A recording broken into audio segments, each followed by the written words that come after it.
இந்த டேட்டா எங்க இருந்து இவன்ட்ட வந்துச்சு? ஏன்னா ஒரு ஊர்ல இவருடைய ஐடியா நான் டிலீட் பண்ணணும்னு சொன்னா நான் எனக்கு அவரை தெரிஞ்சிருக்கணும். நேத்தே ஒரு மேடையில் அந்த ப்ரெஸ் மீட்ல காமிச்சார். யஷ்வந்த்ங்கிற நபர், அப்புறம் வந்து பபிதா சௌத்ரிங்கிற நபர்.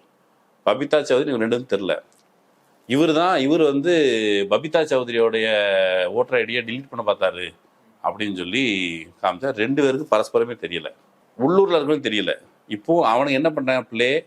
ஃபார் எக்ஸாம்பிள் மகாராஷ்டிராவில் உட்காந்துக்கிட்டு, ஃபார் எக்ஸாம்பிள் டெல்லியில் உட்காந்துக்கிட்டு, டெல்லியில் உட்காந்து ஆலந்தில் இருக்கிற ஒரு தொகுதி, ஒரு பூத்தில் இருக்கிற ஒரு நபரை இவர் வேலிட் இல்லையான்னு ஒருத்தன் தீர்மானிக்கிறான்னா எதன் அடிப்படையில் தீர்மானிக்கிறான்?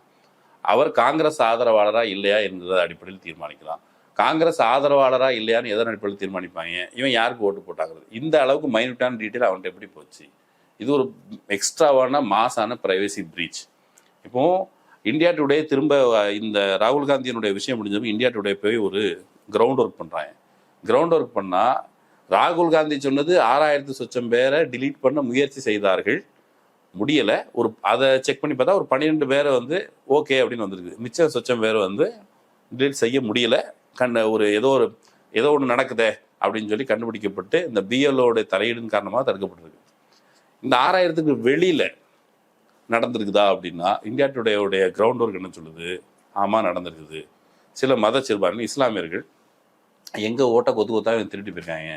எலெக்ஷன் அன்னைக்கு நமக்கும் தெரிஞ்ச ஓட்டு போட போகும்போது சில நேரங்களில் அந்த பூத்துக்கு வெளியில் எப்பா அவன் பேர் இதில் இல்லையாம்ப்பா அப்படின்னு சொல்லுவாங்க, வந்துடுவாங்க. இப்போ இந்த பின்னணியிலேருந்து பார்க்கும்போது நம்ம பேரை எவன் டிலீட் பண்ணது?